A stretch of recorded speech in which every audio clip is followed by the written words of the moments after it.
Hi everyone, in this video we are on page 6 of the note packet, and you can go ahead and cross off number 2. And in that space, I want you to write for the homework or my math lab, airspeed is the airplane speed. So similar in our last problem, whereas ground speed is the resultant speed. So if someone was on the ground flagging the speed of that plane and the wind is helping it, the ground speed for this one would be the 212.2 miles per hour. So actually, let's go ahead and rate that by this problem. So this would be the ground speed. And then this 180 would be the airspeed. So I think that comes up in a My Math Lab problem. So just so you know what it means by ground speed, that is the resultant speed. All right, so moving on to number 3. This is another application where we can use vectors dealing with force instead of speed. So we've got Lisa and Teresa pulling Aaron in a little red wagon. Teresa pulls in this direction, 10 degrees east of north, with a force of 160 newtons. That's our unit of force. Lisa pulls with a force of 190 newtons, 30 degrees west of north. Find the resultant magnitude and direction. And something that I want you to note is it doesn't say to find the resultant vector, but we're going to need to find that vector in order to find the magnitude and direction. So folks, the very first thing that we're going to do on this problem is draw a diagram. Everyone's favorite thing to do. So let's go ahead and draw a low riding coordinate plane. Since all of this is in our northwest and east quadrants, so quadrant 1, quadrant 2. And let's go ahead and start with our Teresa vector. So Teresa pulls 10 degrees east of north. So north, south, west, east. So 10 degrees east of north. We look to the north and swivel 10 degrees east. So I'm going to go ahead. She's got the smaller force, so I'll just go ahead and give her a smaller vector like right here-ish. I'm going to label that as 160 newtons, and that this wedge is 10 degrees. All right, folks, before I go any further with this one, I'm going to go ahead and write the calculation angle that I would need to use for this vector, which would be 80 degrees. So if I want to write the vector that represents Teresa's force in resolved form, using my vector notation, it would have a magnitude of 160 newtons, then cosine of the angle, and we use 80 degrees since that's the calculation angle, and then 160 sine of that angle, 80 degrees. So there's my vector for Teresa. So we're going to say that the wagon is right here. I'll draw a little box, little wheels on it. Such artistry. So that is Teresa pulling the wagon in that direction. Now, Lisa is pulling in a different direction with a different force. So we're going to go 30 degrees west of north.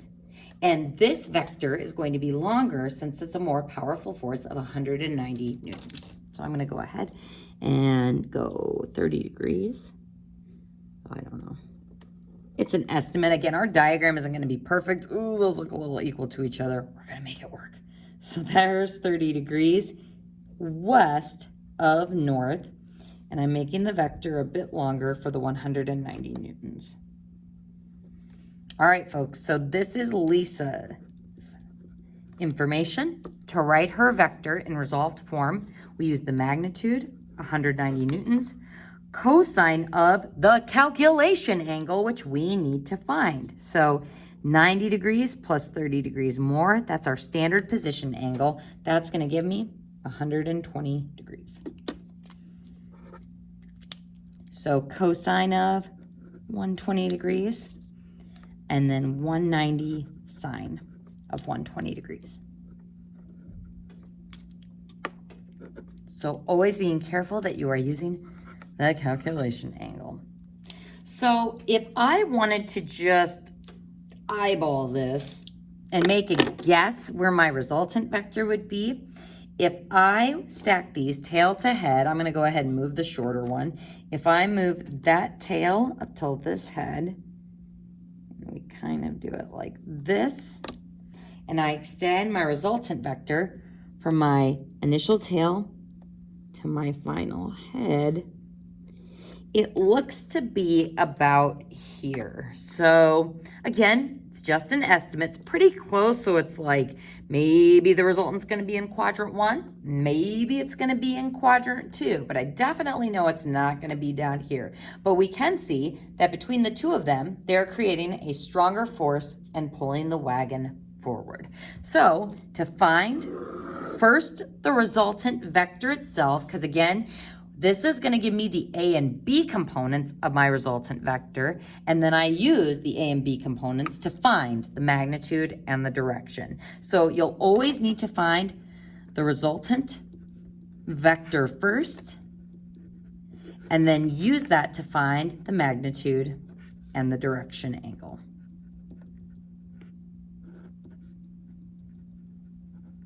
So even if it doesn't ask you to find the resultant vector, you still need to find it to find those features of it. So let's go ahead and using our calculator, we're gonna add these A components together and these result form B components together to get our resultant. And again, just make sure your calculator is in degrees because it's really easy to be messing around with the settings when you're working on other homework for this. So always make sure you're checking the mode. So 160 cosine 80, 190 cosine 120. Oops, that's not what I wanted to do. There we go. And this gives me negative 67.2. Then for the B component, 160 sine 80 plus 190 sine 120. 322.1. Does this seem reasonable that we are going back and up? Yes. So I'm going to go ahead and make a note by this that because I'm going back and up for the A and B components, just like the X and Y, this is going to be a quadrant 2 angle that we will eventually find. So there's my resultant vector. Now to find the magnitude, which I'm gonna go ahead and you could name it Teresa plus Lisa with absolute value bars around it. You could call it R, the magnitude. The important thing is that you have absolute value bars around some name for the vector. So that is how you label your magnitude. So magnitude is equal to the square root, again, just Pythagorean theorem of your A and B components. So negative 67.2 squared. Make sure you've got those parentheses, plus 322.1 squared. And then this is equal to about 329 newtons. So the resultant vector, 329 newtons. And again, that's because the magnitude unit on those other ones were newtons as well. So consistent units on your homework. Next, to find the direction angle, we are going to use tangent of theta is b over a. So 322.1 over negative 67.2. And I'm going to save us some time and just tell you that when you do that on your calculator, that we get theta is negative 78.2 degrees. Now, is that a quadrant 2 angle? It is not. This is our reference angle. So I'm going to go ahead and just draw this out separately because, again, I think this diagram starts to get pretty messy when you have all those different vectors. So I'm only going to draw the quadrant 2 resultant vector, pew. And we have found the reference angle, which means this little wedge is the negative 78.2. So how do I find the quadrant 2 angle or the size of this wedge? We can take 180 minus 78.2 or just add 180 to that negative angle. And that gives me the direction angle of 101.8 degrees. Now, let's say that we wanted to write this as a directional angle. Sorry, navigational angle. Directions, navigations. So if I wanted to write this as a navigational angle, this is between north and west. So it would be something west of north. So how many degrees west of north it is asking for the size of this little wedge piece. How much did we swivel from north? So 90 minus 78.2 is 11.8.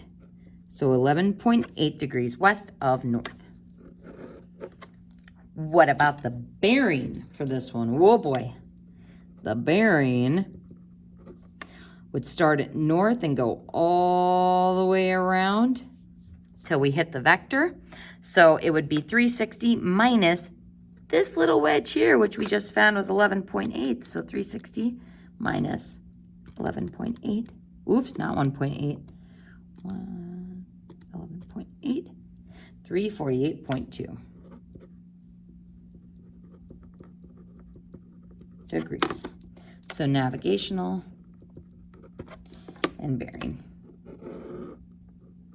So just other ways of expressing your angle. So if it just asks for the angle with no qualifications, then you can just say what the calculation angle would be. But if it asks for the navigational angle or the bearing, then you need to make sure that you adjust your answer. And again, diagrams, diagrams, diagrams. They are your friend. They are going to help you figure out what the size of the wedges are. So folks, let's go ahead and I'd like you to see if you can draw the diagram for this one. So go ahead and just start with the diagram on your own. And when you're ready to check, go ahead and unpause the video.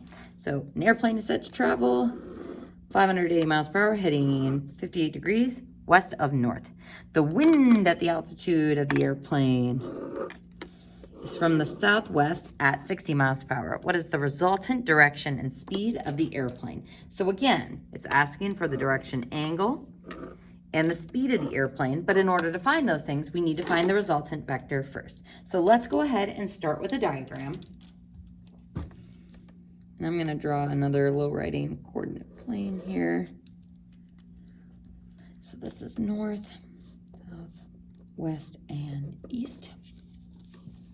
So an airplane, so travel 580 miles per hour, 58 degrees west of north. So here's north, 58 degrees west. I don't know, something like this. So 580 miles per hour. And this wedge size is 58 degrees. So first thing I'm going to do is immediately find that calculation angle, which would be 90 plus 58 or 148 degrees.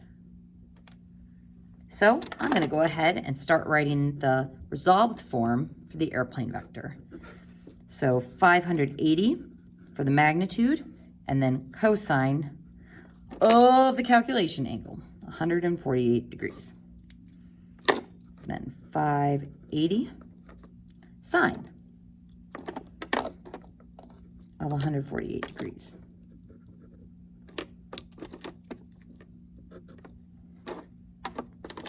Next, the wind. So the wind, actually, I'm just going to highlight these. It's those angles that normally mess students up on these problems, so just be careful. So the wind is from the southwest. So the wording of this one is a little bit tricky. So here's the southwest, and the wind is coming from it. So you could either draw it like this, and since it says it's coming from the southwest, we can assume that that's dead center southwest, which means this is 45 degrees and this is 45 degrees. So directly from southwest. Now, I'm going to go ahead and slide this vector to be in standard position.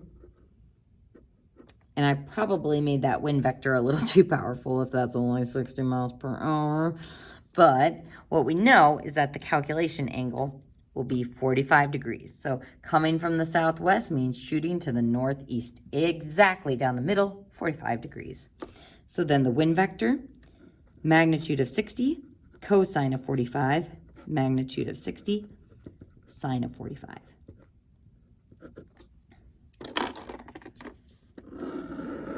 And if we were to eyeball this, and again, I did a really crummy job. I know that wind vector is probably too long. It'd be something like this, tail to head. So I'm guessing my resultant vector is going to be somewhere in quadrant 2 again. So again, it's just an estimate, but we know that it's definitely not going to be in quadrant 3 or 4. So let's go ahead and add those together. And just to save us some time, because I think you guys can do that on your calculator, I'll tell you the resultant is negative 449.4 and 349.8. So those are the A and B components of the vector. So again, sometimes students get confused and they're like, is that the speed? Is that one the speed? Those are just the X and Y, or A and B components of the vector. The speed is how long the vector is. So with this resultant vector, with a negative A and a positive B, we know that this is a quadrant 2 vector. And that's going to help me later when I go to find that angle. So to find the magnitude of the airplane plus the wind vector, or I'm just going to call that R for the resultant vector. You can name it whatever you want though. This would be the square root of negative 449.4 squared plus 349.8 squared. And folks, I've intentionally made a critical error here because this, if you were to type that in on your calculator, would not be correct. When you have those negatives that you're squaring, you must trap them in parentheses. So sometimes I like to just do both of them in parentheses just to be extra careful, but it's because of that negative that you want to make sure you're squaring the full number and not taking the opposite of the squared number.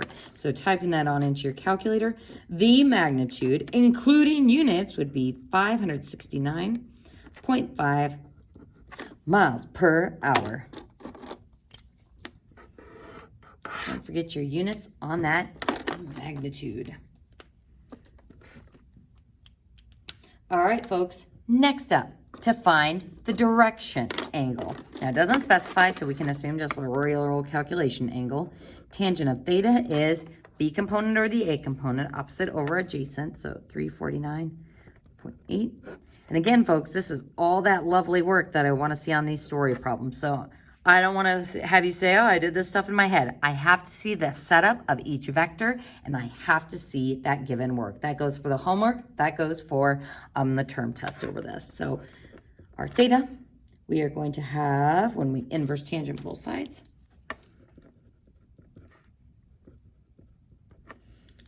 our theta will be negative 37.9 degrees. So what's the problem? Our vector is in quadrant 2. That is a quadrant 4 angle, or a reference angle.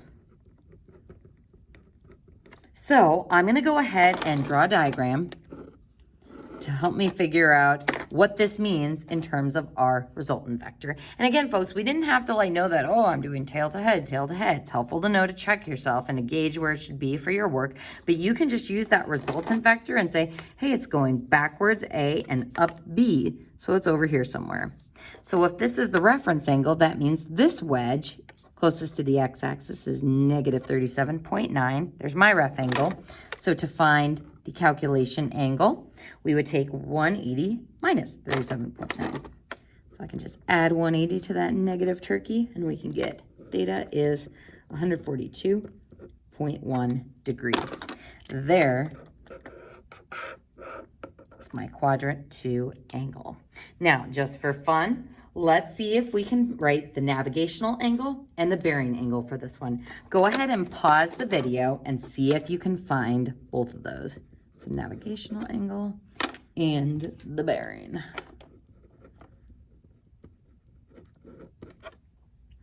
All right, navigational angle.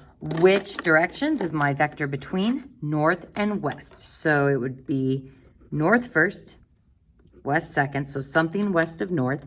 The size of that wedge would be 52.1.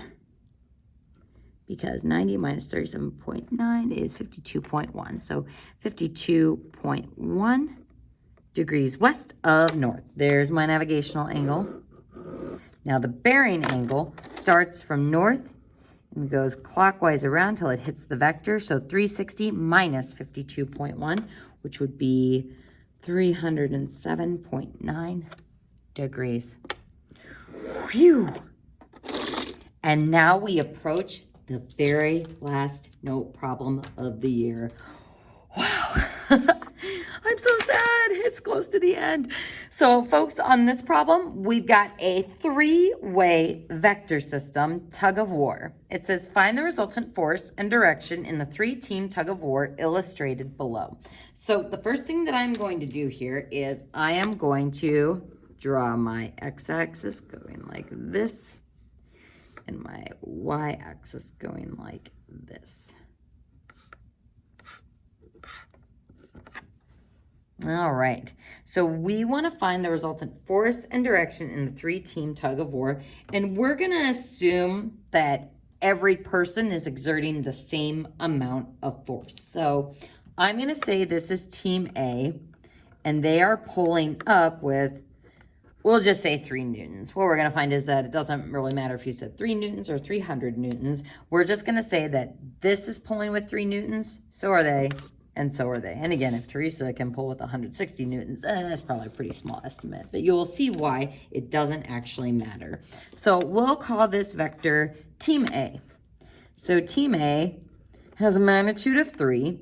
And what is their calculation angle? Cosine, 90 degrees. And sine, 90 degrees. Let's do Team B next. Now, Team B is a little bit tricky because we have to figure out what that angle is. So we're going to assume that Team B is also pulling with 3 newtons. But we have to figure out that calculation angle. So let's go back to the original drawing, and maybe I should have done this even before I drew in the x-axis. If you noticed without the axis there, these 3 teams are spaced out evenly in a circle. So this means the distance between those 2 teams is the same between those, is the same between those. So if I think of a full circle's degrees, 360, divided into 3 equal wedges, each of those wedges would be 120 degrees. So I can use this to help me figure out what this would be. So I know this wedge is 120 degrees, so that's this piece. And then if I add 90 degrees to that, that is 210 degrees. So there's 210 degrees for my calculation angle for the B team. So B has a magnitude of 3, cosine of 210 degrees, and then 3 sine of 210 degrees.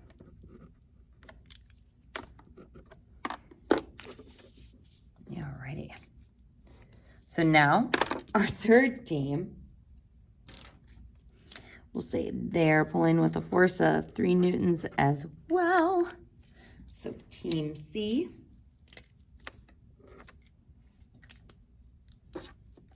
B. So 3 cosine. Now this angle, this is 120, this is 120, so 240, and then plus 90 degrees more, so 120, 120, and then that 90-degree part. Oh, thank you for running out on me, pen. So cosine of 330 degrees for that one.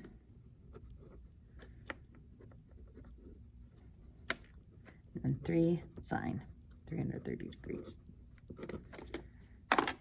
And when we add all those together, something interesting happens. Our resultant vector's component form is 0, 0. So the A component is 0, the B component is 0. So what is happening with these three vectors interacting with each other?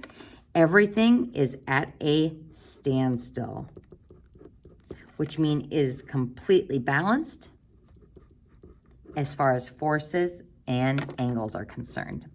Now, those of you who are going on to do science and mathy things, there is a class that's kind of the opposite of physics. Physics is objects in physical motion, whereas objects that are completely balanced or at a standstill, but still with force and vectors, the class is called statics. Something that is static is not moving. And folks, that concludes page 6 of the notes, and that concludes our material for Unit 10 and Pre-Calc.